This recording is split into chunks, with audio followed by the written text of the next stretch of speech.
김승열 변호사입니다. 예, 먼저 제가 드린 말씀은 개인적인 의견이라는 점을 먼저 말씀을 드리고자 합니다.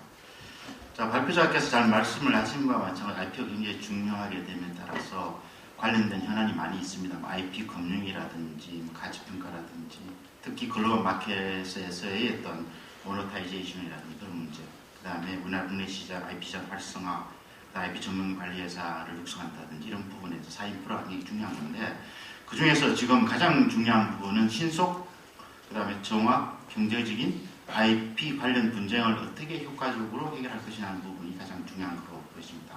그래서 이 부분을 중심으로 말씀을 드리고자 하는데, 그럼 과연 현재 이 분쟁 해결 기관 자체는 법원이 커가는 독점적인 역할을 했었고 ADR 기관이 있습니다만은 이 부분에 대해서 과연 ADR이 활성화되지 못하고 있는데, 이 부분을 앞으로 어떻게 할 것이냐는 부분이 상당히 가장 중요한 사회적 이슈로 되고 있습니다. 그런데 다행스럽게도 최근에 정부에서 중재산업, ADR 중에 가장 대표적인 중재산업을 중재를 산업으로 인정해서 중재산업진흥에 관한 법률을 개정하고 중재 부분에서 중재법을 개정해서 그 절차의 어떤 효율성을 실효성 높이도록 이렇게 하고 있는 것은 굉장히 시사가 크다고 생각됩니다.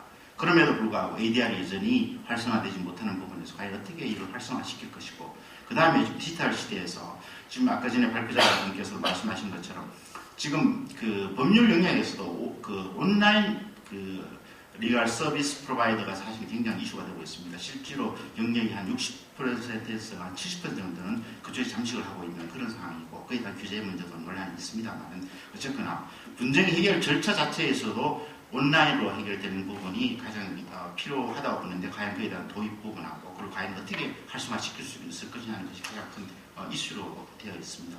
그래서 먼저 막바로 그 ADR로 들어가게 되면 지금 현재 우리나라에서는 ADR, 그다음 분쟁, IP 관련돼서 분쟁 해결 기관은 전통적으로 법원이 있고요. 그 다음에 ADR로서는 대한상사중재원이 있고, 그 다음에 산업재산권 분쟁조정위원회 기타 있고, 지금 최초로 그 IPEC이 특허성 민간 IP ADR 기관으로서 최초입니다. 이게 굉장히 의미를 가진다고 볼 수가 있습니다. 무슨 말인가 하면, 그동안에는 분쟁 해결 절차 자체가 법원에서 독점적으로 지금 진행이 되어 왔던 것이, 그동안에 대한상사중재원이 있습니다만은 ADR 쪽에서는 대한상사중재원에서 거의 독점적으로 했던 부분이 지금 이번에 특허청에서 인가가 됨으로써 민간업체가 그 경쟁체제로 들어갈 수 있는 어떤 새로운 단초를 제공했다는 의미에서 굉장히 큰 의미를 가질 수 있다고 생각합니다. 그리고 지금 사회 지원 인프라라는 것은 굉장히 중요합니다. 분쟁, IP 관련된 분쟁을 신속하고 정확하고 효과적으로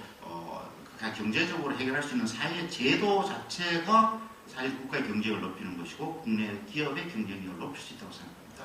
그래서 이 부분에 대한 투자는 가장 상당한 집중적으로 이루어져야 하는데, 이에 관련해서 현재 정부에서는 이 부분을 상당히 중요하게 생각해서 중재산업 지원에 관한 법률안, 그 내용 자체는 크게 내용은 없습니다. 계획하고 근거를 마련하고, 그 다음에 ADR 기관의 독립성과 자율성을 보장하겠다 취지로 되는데, 그 법안 자체가 외국에도 유사한 제도가 있긴 합니다만, 사실은 또 잘못하면 정부의 어떤 관여를 통해서 문제점이 있을 수 있습니다만, 어쨌거나 정부에서 이것을 산업으로 해서 그것을 하나의 수출할 수 있는, 그 다음에 세계적으로 어떤 모델이 될 수 있는 것으로 봤다는 의미에서는 굉장히 큰 의미를 가지고, 그 다음에 지금 국제 간의 어떤 국경의 어떤 허물어지고 있는 상황에서 그런 제도를 우리가 가지고 있다는 것은 굉장히 의미가 있다고 봅니다. 특히 최근에 터키 같은 경우를 보면 전자주총회를 만들었습니다. 무슨 말인가 하면 사이버에서 주총이 이루어지는 겁니다. 그래서 최초로 만드는 거, 예를 들어서 미국의 델러웨이 해석법에도 제도가 근거 규정이 있지만 실제로 활용이 되지 못했는데 2012년에 그걸 만들어서 그 제도를 많이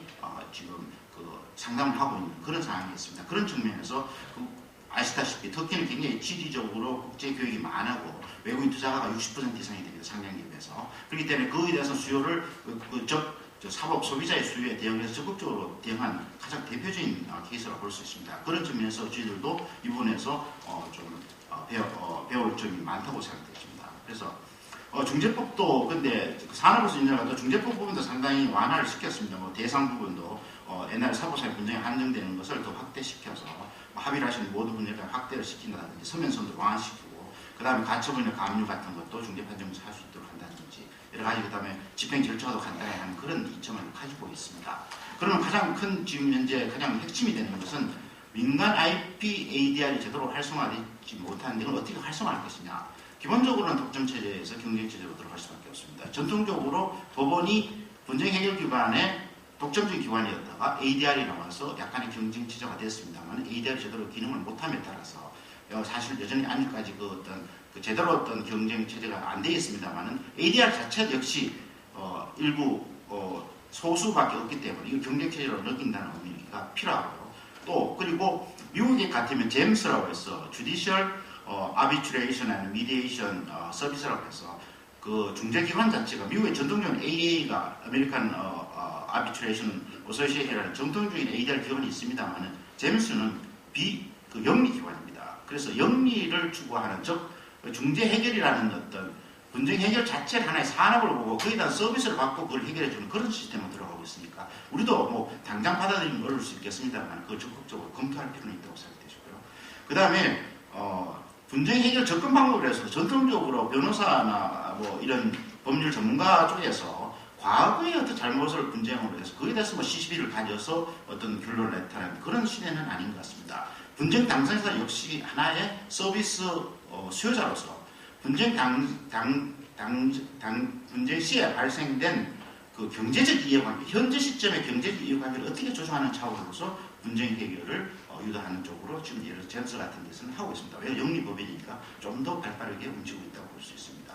그리고 사실은 중재제도가 왜 좀 활성화 안 되냐 하면 사실은 굉장히 그 여러 가지 제도적 미비점이 많습니다. 올해 중재법이 개정이 돼서 많이 좀 나아질 거라고 봅니다만 예를 들어서 참고로 하나 간단히 말씀드리면 중재 신청을 하게 되면 소멸시효라든지 이런 게 중단대로 할 수 있는 건 굉장히 필요합니다. 그렇게 해서 그 기간이 오래 걸리더라도 그 부분이 제대로 활용을 줄 수 있는데 그렇지 않게 되면 그럼 나중에 결국은 법원에 가야 모든 게 중단이 된다든지 이렇게 되버리니까 실제 실효성 문제가 있습니다. 그리고 디지털 시대에서 가장 중요한 것은 ODR입니다. 트랜지션 자체가 온라인에서 이루어지면 분쟁 해결 자체 역시 당연히 사법 수요자 역시 분쟁 해결자가 온라인으로 이루어지는 것을 전적으로 필요하게 됩니다. 그래서 미국 같은 데는 실제로 시장 수요가 많아서 일반 사설 업체에서 그것을 수요를 해결하고 있습니다. 그래서 우리나라에서도 이 부분에 대한 어떤 근거 법령이라는 이것이 사실은 도입될 필요가 있습니다.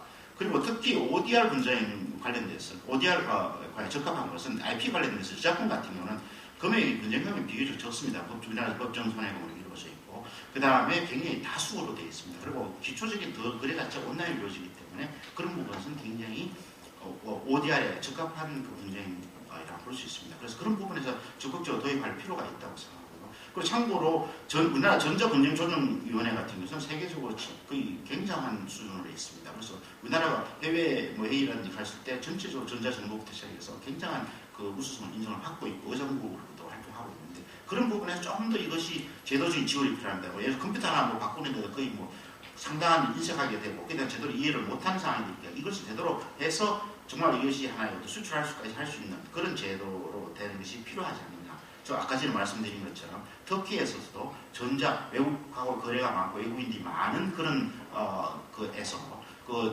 여러 가지 참여를 도모하기 위해서 우리나라처럼 전자투표 제도뿐만 아니라 실제로 사이버 공간에서 이루어지는데 근데 그건 오히려 또 굉장히 좋게 된 것은 실제 주주총회하고 동시에 사이버 주주총회를 동시에 하도록 그렇게 병행을 하고 있습니다. 그래서 실제로 상당한 성과가 있는 것으로 보여지고 있는 것으로 알고 있는데 마찬가지로 ODR 부분에서 우리가 적극적으로 이 부분에서 할 수 있는 근거 법령도 마련하고 제도적인 지원도 필요하다고 생각되었습니다. 그리고 궁극적으로는 분쟁 해결 자체가 궁극적으로는 사이버 코트 지금 지금 리얼월드와 사이버월드가 나눠져 있다 합니다만 궁극적으로는 어차피 그쪽으로 통합되는 거니까 궁극적으로는 사이버 코트가 설치될 수 있는 어떤 그런 근거 법령을 도입하고 그 다음에 ADR에서 특히 그것이 좀 더 활성화될 수 있는 또 시정 과정을 통해서 전통적인 법원까지 이것을 수용할 수 있는 그런 시스템으로 나가는 그런 장기적인 어떤 정사진 제시가 가장 중요하다고 생각했습니다.